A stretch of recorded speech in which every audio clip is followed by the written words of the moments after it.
we'd like to apologise to passengers waiting on platform 3 for the slow running of your high-speed rail service. Your train is currently running up to 5 years late and £67 billion over budget. Your patience is appreciated.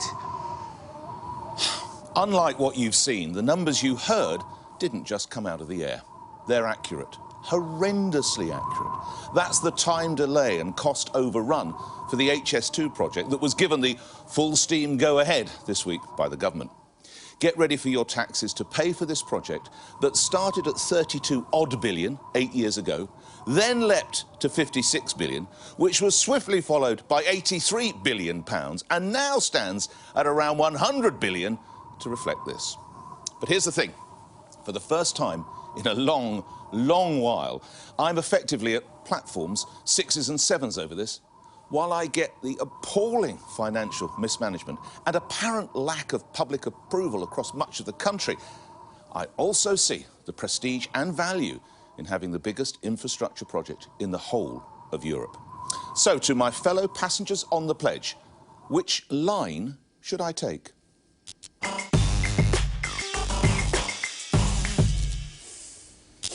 Now, Nick, I have to say that nobody is more surprised about this than me, because I actually agree with you. But I don't know which way to go. Exactly, and I don't know which way to go either. The idea of not knowing which is the best approach. Listen, we all know, anyone who's taken a train outside of London, particularly in the north, we all know that it's in a woeful state, expensive, overcrowded, underserviced, and actually just unpleasant, unpleasant. It's a really not pleasant experience. So we all know that there is a problem there to address. We also know that the funding lack has been really acute. It's £739 per head in London compared to 305 in the north, and that's been going on for 10 years. So the impact of that is severe. I'm just not convinced that HS2 is the solution to that problem. And one of the things that comes up for me when I look at it is, first of all, the east-west problem that needs to be addressed obviously has to happen additionally. But also, if you're planning this project to solve this acute problem that we've described about transport in the north, why would you start in London? Exactly. Why wouldn't you start in Leeds Manchester or to Crewe? Leeds? That would completely drive the economy. I'm kind of where you are on this too. No, in the sense that, you know, I don't really understand why Boris has done it. One, because we know that this is not going to be finished till 2040. Okay, so we know now the predictions now are 106 billion. Imagine what they're going to be in 20 years' time. If he's doing it to kind of get support in the, you know, beyond the Red Wall in the north, they're going to hate the waste. And the northern people are the first ones who are going to kick up against waste, against profligacy, against, you know, disorganisation. They're going to kick up about that. And, you know, no government ever won an election by improving transport links. However, and re the north-south thing, I think it could increase the north-south divide in the sense that more people will just move out of London and use HS2 as a commuting route. Right. I'm going to yes or a no? I'm going to add some colour to this debate, right? Oh, thanks. It's been boring since you came. I'm sick and tired of our navel-gazing procrastination, and we can't, in this country, seem to make a decision on any infrastructure project. Let me give you some examples, right? Heathrow extra runway thing. That was meant to have been decided. Where is it? Never going to be done. The Prime Minister wants to lay himself in front of the bulldozers to stop it, but right? There's no political... Wait, I'll give you another one, right?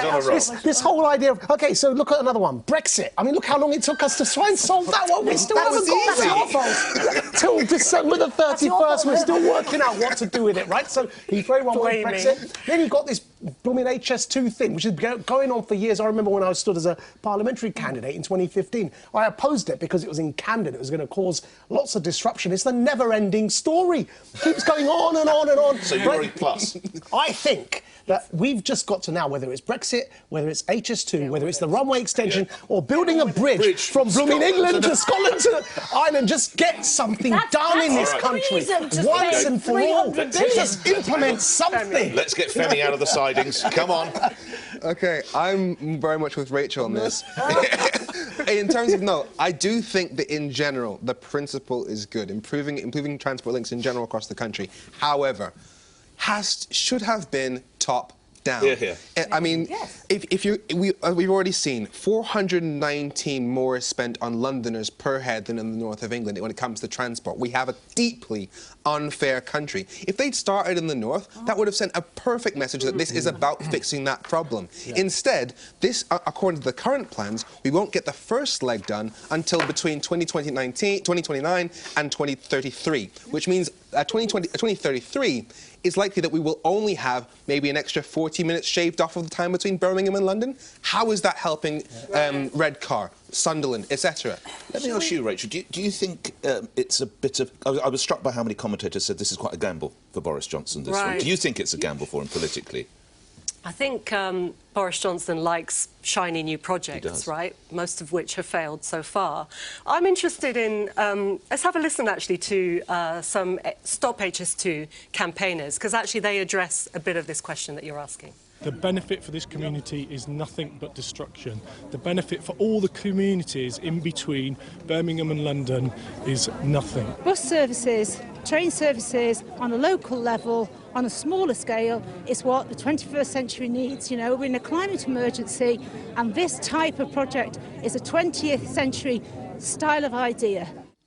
So I think the last person to comment said something really interesting that's worth picking up on, which is this idea that we do need to build infrastructure and transport, but we also need to be aware of the climate crisis, and we also need to create jobs, and these things can work in tandem. So we could end up, you know, maybe a better direction would be to focus on things in a much more localised and municipal way that could be greener as well. Because this is not terribly environmentally friendly. The top-speed train will use twice as much energy as the current trains are using. They've also said that there were lower carbon alternatives, and they've turned their back on those. I think what Boris did this week was really important, the £5 billion bus scheme. That was exactly what's required. And, you know, we've been through a long period of austerity, and that's what we should be spending money on in proper communities, and especially in the north. Somebody mentioned the east-west connection, so we should hear from the spokesperson for Midlands Connect, James Boville.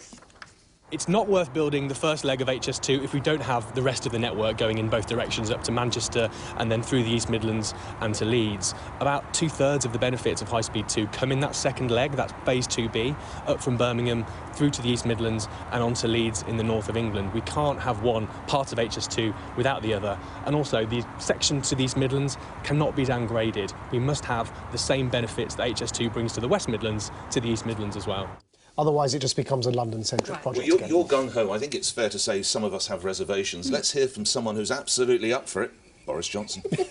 We are today taking decisive action to restore discipline to the programme. I will be appointing a minister whose full-time job will be to oversee the project. A new ministerial oversight group will be tasked with taking strategic decisions about it. There will be changes to the way HS2 is managed. We will, in line with Mr Oakerby's recommendations, be interrogating the current costs to identify where savings can be made in phase 1 without the costs and delays that would be associated with a detailed redesign. Imagine that, Pledgers. The phone rings, your partner, your husband, your wife. It's the Prime Minister. You're going to be the HS2 Minister. Oh, no, no, please. A call you don't want. That's poison chalice.